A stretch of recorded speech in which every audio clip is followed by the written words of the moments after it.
Hola, en esta clase vamos a hacer un repaso de lo que estuvimos viendo en la materia hasta ahora. Vimos que el resultado de una medida no es un número exacto, sino es un intervalo que podemos expresar de esta manera, donde delta z es la incertidumbre.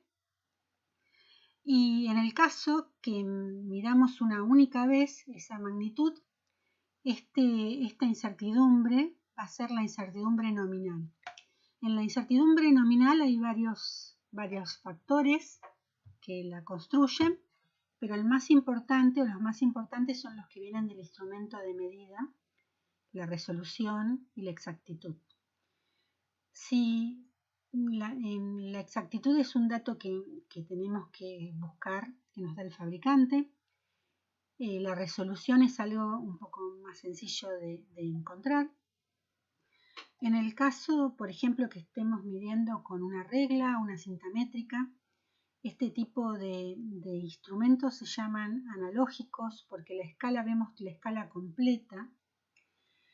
En este caso, si estamos distinguiendo bien las divisiones, como en este caso, acá podemos ver que si el inicio del objeto estaba en 0 y el final es este, estamos viendo que este objeto es más grande que 41,6 y más chico que 41,7. Entonces podemos expresar el resultado de esta medida, 41 más 65 más menos 0,05, donde vemos acá que la incertidumbre, que es 0,5 milímetros, es la mitad de la escala del instrumento, que sería de 1 milímetro. En el caso de los instrumentos digitales, o sea, estos que nos muestran como resultado el número, un número, por ejemplo aquí, el siguiente número que mostraría este instrumento sería el 67, luego el 68 y el anterior el 65, y no vemos números entre el 65 y el 66, no vemos resultados, no vemos qué número sigue. Estos se llaman instrumentos digitales, y en este caso la incertidumbre debido a la resolución va a depender un poco del instrumento. En algunos casos la incertidumbre está en la última cifra que nos muestra el instrumento y corresponde poner un número 1 en la última cifra que nos muestra el instrumento, o sea que sería 0,01 segundos. Y en otros casos donde sabemos que el instrumento está redondeando la última cifra, ¿no? O sea, si en la que sigue es un 3, por ejemplo, le pone el 6, pero si lo que sigue al 6 fuera un 7, acá pondría 7. Entonces, en ese caso podemos decir que la incertidumbre es la mitad de la escala, como en el instrumento analógico, y delta z sería 0,005 segundos. Si no sabemos cómo está tomando la última cifra del instrumento, lo más conservativo es tomar esta incertidumbre. Entonces, si tenemos esta lectura, por ejemplo, en nuestro cronómetro, vamos a decir que el resultado de la medida es 0,66 más menos 0,01 segundos. Ahora lo que vimos es que si medimos varias veces, como hicieron ustedes, cada medida nos da un número diferente, con suerte algunos valores se repiten, o después de muchas medidas vamos a ver valores que se repiten, y en ese caso vamos a expresar la medida como de esta manera, donde ahora este valor es el valor medio o el valor promedio, que se encuentra sumando todos los valores medidos divididos por el número total de medidas, y la incertidumbre ahora va a tener dos contribuciones, una que es la incertidumbre nominal, que es la que aparece cuando medimos una sola vez, y otra que es la incertidumbre debido a fluctuaciones, y la incertidumbre total va a ser la raíz cuadrada de la suma de los cuadrados de estas dos contribuciones. La pregunta que nos hacemos ahora es cómo determinar la incertidumbre debido a fluctuaciones. Tenemos, por ejemplo, este conjunto de 100 medidas del experimento que ustedes hicieron y vemos que puesto así en forma de tabla no podemos extraer mucha información, y lo que aprendimos es que la mejor forma de representarlos es hacer un histograma. Este histograma nos permite ver cómo se distribuyen los valores medidos. Sacamos algunos parámetros característicos del histograma. Por ejemplo, vimos cuál era el valor o el intervalo que más se repetía, que era la moda. Vimos cuál era el valor que partía justo esta distribución en dos partes iguales, que era la mediana. Y sacamos el valor medio o el valor promedio. Y lo que vimos es que la distribución de valores tiene esta forma en general, donde los valores, tengo más valores distribuidos alrededor del valor medio. Y lo que vimos también es que si pudiéramos tomar infinitas medidas, infinitos datos, podríamos tomar clases cada vez más pequeñas, y este histograma tendería a una función continua, que es esta que está acá, esta curva roja, y esa función continua, o la función continua que mejor describe la mayoría de las medidas, es lo que se llama la función de distribución gaussiana o función normal. Y esa curva tiene esta expresión matemática, y nosotros podemos dibujar esa curva o el valor al que tendería la distribución de valores medidos a partir de valores de nuestro conjunto de datos, tomando el promedio y sacando la desviación estándar, que dijimos que era un parámetro que representaba el ancho de esta distribución. Cuanto más pequeña sea la desviación estándar, están más concentrados los datos alrededor del valor medio. Y esta curva teórica cumple eso, ¿no? Lo que está representando se llama función de probabilidad, porque cada punto nos está diciendo cuál es la probabilidad de ocurrencia de cada uno de estos valores. Entonces, lo que vemos es que esta curva tiene su valor máximo para x igual al valor medio, con lo cual el valor más probable es el valor medio. ¿Qué nos está diciendo esa función de distribución? Esa función de distribución está representando nuestra medida en particular. Y está diciendo que si hiciéramos la medida 101 en las mismas condiciones que hicimos las otras 100, hay un 68% de probabilidades de que el valor medido esté en el intervalo entre el valor medio más menos la desviación estándar, y un 95% de probabilidades que esté en el intervalo entre el valor medio más menos 2 veces la desviación estándar. Entonces, en ese conjunto de valores podemos determinar cuál es la distribución de probabilidades, y vemos que el valor más probable es el valor medio, o sea que el valor en que más confianza tenemos, o el valor que más se aproxima a la magnitud que estamos buscando, es el valor medio. Pero ¿qué pasa si volvemos a hacer otro conjunto de 100 medidas? Encuentro que la distribución de valores probablemente sea parecida a la anterior, pero vamos a tener otro valor medio y otra desviación estándar. Y si repito eso muchas veces, si hago muchas veces 100 medidas, vamos a tener distintos valores del valor medio. Y si hacemos un histograma de los valores medios de cada una de esos conjuntos de medidas, vamos a ver que también sigue una distribución gaussiana, pero ahora su dispersión alrededor del valor medio es mucho más pequeña, y eso va a ser la desviación estándar de los promedios, que vamos a llamar con la letra sigma. Y esa distribución de promedios me dice cuán confiable es el valor medio que saqué con ese conjunto finito de medidas. Y lo que nos dice la teoría estadística de errores es que no es que tenemos que hacer un montón de medidas para determinar cuánto vale sigma, porque si no sería un plomo, sino que a partir de un conjunto finito de medidas puedo predecir cuánto vale sigma y ese valor va a ser, lo puedo obtener como la desviación estándar de ese conjunto finito de medidas dividido la raíz del número de medidas. Y este es un resultado muy importante que nos da la teoría estadística, porque nos está evitando tener que justamente hacer eso, hacer muchos promedios para ver cuál es el error que tengo en el promedio o la incertidumbre del promedio. Y puedo calcular la desviación estándar de los promedios a partir de magnitudes que determino con un conjunto finito de medidas.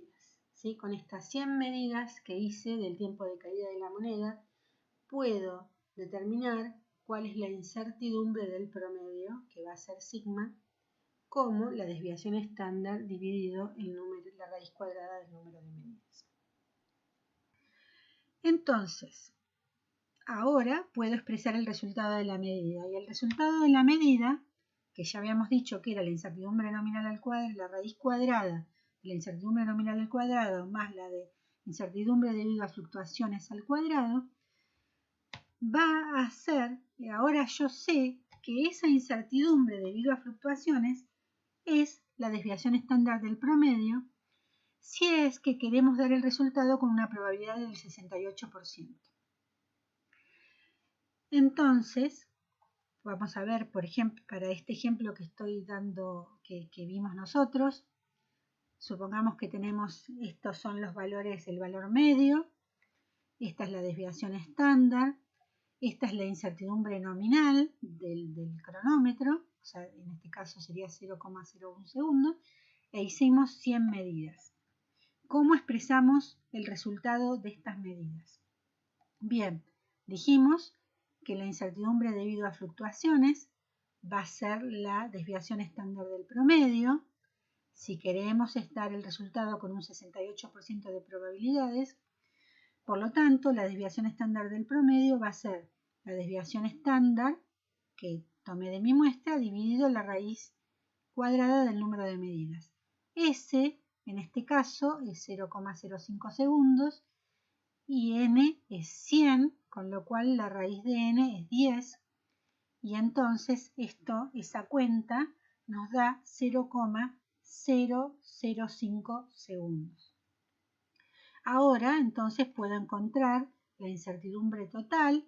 Para eso tengo que hacer el cuadrado de la incertidumbre nominal, que era 0,01 segundos, más el cuadrado de la incertidumbre debido a fluctuaciones, que era 0,005 segundos, raíz cuadrada.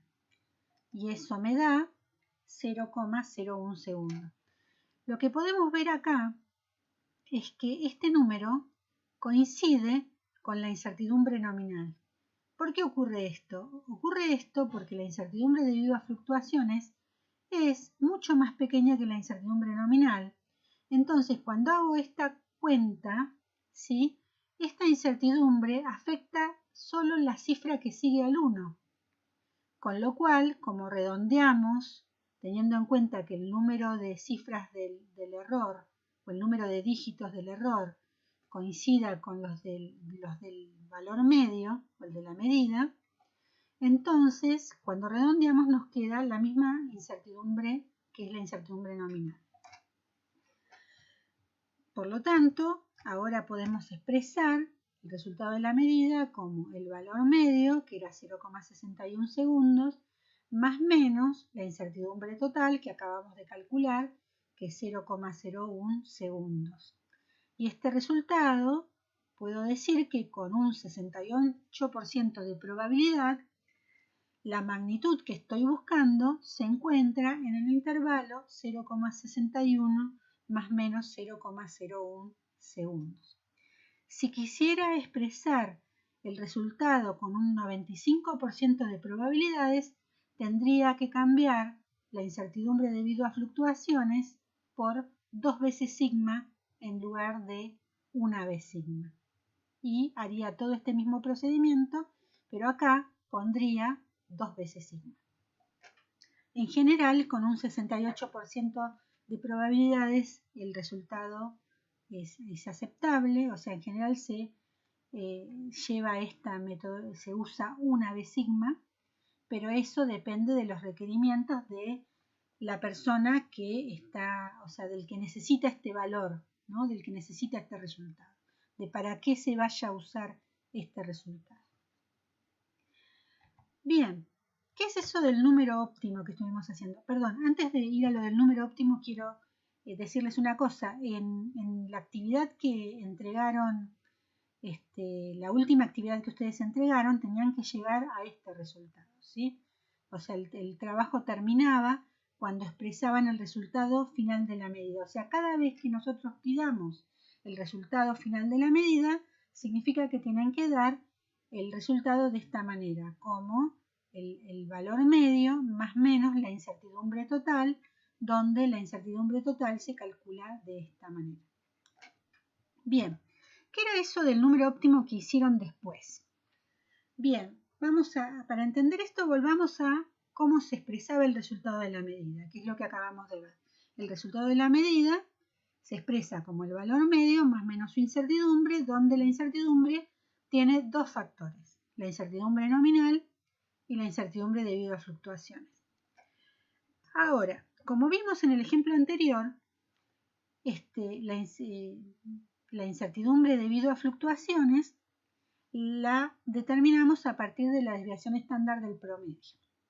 Y la desviación estándar del promedio la calculamos como la desviación estándar de la muestra dividido la raíz del número de medidas que hicimos. La desviación estándar de la muestra no es otra cosa que el promedio de todas las desviaciones, ¿no? El promedio de las desviaciones de cada uno de los datos medidos. Y como es un promedio, no va a depender del número de datos que tengamos. O sea, esta desviación no va a variar mucho su magnitud si hicimos 10, 20, 50 o 100 medidas. No depende del número, de la cantidad de medidas que hagamos, ¿no? Por lo tanto, si cambiamos, o sea, si vamos aumentando el número de medidas, o sea, si hacemos un número muy, muy grande de medidas, este valor va a tender a 0. O sea, lo que quiere decir es que puedo hacer la desviación estándar del promedio tan chiquita como quiera, aumentando el número de medidas. Ahora, ¿cuántas medidas tiene sentido que haga? O sea, yo puedo hacer 1000, 10.000, 1.000.000 de medidas? ¿Tiene sentido? ¿Cuántas medidas tiene sentido que haga? Bueno, esto va, para ver eso, lo que tenemos que comparar es esta incertidumbre de fluctuaciones con la incertidumbre nominal, porque por más que yo haga esta incertidumbre muy chiquita, siempre voy a tener la incertidumbre nominal. Entonces no tiene sentido que haga tantas medidas, o sea, no tiene sentido que haga esto prácticamente 0 cuando ya tengo este número que no lo voy a poder sacar, que lo voy a tener siempre. Entonces, ¿cómo calculo cuántas medidas tengo que hacer para que sea lo suficientemente chico pero no mida de más? Bueno, eso es calcular el número óptimo. ¿Y cómo hacemos para calcular el número óptimo? Bueno, primero calculamos, o sea, lo que calculamos es cuántas medidas tengo que hacer para que este número sea aproximadamente igual a la incertidumbre nominal. Y eso es lo que estamos haciendo, igualando la incertidumbre de fluctuaciones a la nominal. Como la incertidumbre de fluctuaciones dijimos que era sigma, que es la desviación estándar sobre la raíz de n, cuando este número es igual a la incertidumbre nominal, estaremos determinando el número óptimo de medidas. Entonces, lo único que tenemos que hacer es despejar n de esta igualdad, y cuando despejamos n de esta igualdad nos queda que el número óptimo es la desviación estándar dividida la incertidumbre nominal al cuadrado. Y entonces, con si hago este número de medidas, lo que voy a conseguir es que estas dos incertidumbres sean iguales, ¿no? Si quiero que esta sea más chica todavía para poder despreciarlas, conviene que haga algunas medidas más. A veces con una medida más es suficiente. En el ejemplo que vimos antes, teníamos que la desviación estándar de la muestra era 0,05 segundos y la incertidumbre nominal era 0,01 segundos, con lo cual si hacemos esta cuenta, 0,05 dividido 0,01, eso me da 5, al cuadrado me da 25. Significa que si hago 25 medidas, estas dos incertidumbres van a ser similares. Entonces significaba que con que hiciera 26 medidas, probablemente yo ya podía despreciar la incertidumbre debido a fluctuaciones. ¿Qué significa? Que hice 75 medidas de más. O sea, que hacer tantas medidas con ese método, ¿no? Con el cronómetro, fueron de gusto, ¿no? Que con muchas menos yo podría haber ya despreciado la incertidumbre debido a fluctuaciones y considerar solo la incertidumbre nominal. ¿Cómo hago para que esto no me vuelva a pasar en un experimento? Bueno, tengo que determinar primero cuál es el número óptimo de medidas. ¿Y cómo hago eso en la práctica? Esto estaba explicado muy bien en el final de la clase 3. Yo solamente voy a hacer aquí un resumen. Primero hago un número finito de medidas, un número pequeño de medidas. Del orden de 10 medidas estaría bien. Calculo la desviación estándar, o sea, calculo S, ¿no? Y obtengo el número óptimo de medidas a partir de esta desviación estándar. Y, por ejemplo, si tomamos las 10 primeras medidas de la tabla esa que mostré antes, que son estas, y calculo la desviación estándar de esas 10 medidas, encuentro que esa desviación estándar me da este número, ¿no? Esto con el Excel, ¿no? O con la planilla o con la calculadora. Por lo tanto, esto lo redondeo a 0,05.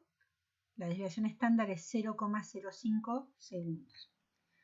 Luego calculo el número óptimo. ¿Se acuerdan? Era la desviación estándar, que era 0,05, dividido la raíz cuadrada del número de medidas, dividido la desviación estándar dividido la incertidumbre nominal, que en este caso era 0,01, ¿no? Esto es 0,05 dividido 0,01, que es 5, al cuadrado 25, entonces me dio 25 medidas en el número óptimo. Con lo cual, completo hasta obtener el número óptimo. En este caso tenía 10, hago 15 medidas más, o 16, para estar más segura, y calculo el número óptimo de medidas para ver que tengo las medidas suficientes para poder despreciar la incertidumbre debido a fluctuaciones, o mejor dicho, para tener una incertidumbre debido a fluctuaciones del orden de la incertidumbre nominal, y luego calculo el promedio de medidas, calculo la incertidumbre total como la nominal al cuadrado más la de fluctuaciones al cuadrado. Si hice bien las cosas, muy probablemente esta incertidumbre debido a fluctuaciones sea despreciable frente a la incertidumbre nominal. Y luego calculo el resultado total como el valor medio más menos la incertidumbre total. Imaginemos que estamos en la situación en que usamos un método mucho más preciso y tenemos una dispersión de valores más pequeña, o sea, una desviación estándar más pequeña. Por ejemplo, esto es un experimento imaginario.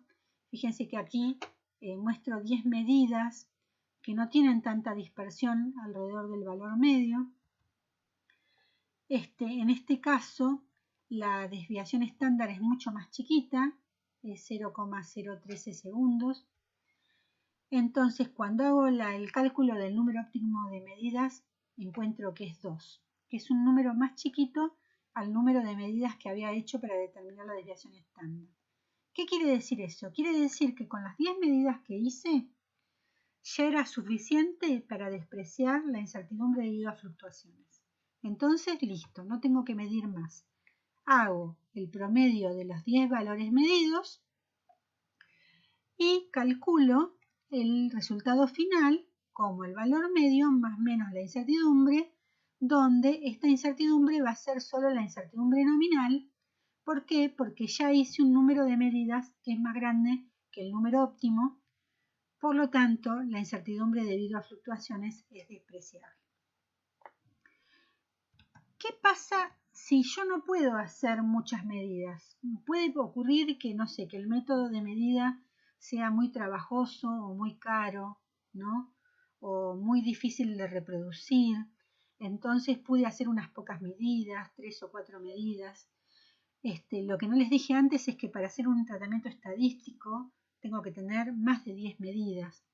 Entonces imaginemos que hicimos unas pocas medidas, que estamos por debajo del número óptimo, o sea que el número óptimo de medidas es más grande, y no puedo hacer un tratamiento estadístico. Bueno, en ese caso lo que vamos a hacer es estimar la incertidumbre, o sea, la incertidumbre debido a fluctuaciones, como el valor máximo menos el valor mínimo sobre 2. Lo que tenemos que estar conscientes en este caso es que muy probablemente estemos sobreestimando la incertidumbre debido a fluctuaciones, pero estamos tratando de dar una magnitud de la incertidumbre debido a fluctuaciones con las herramientas que tenemos.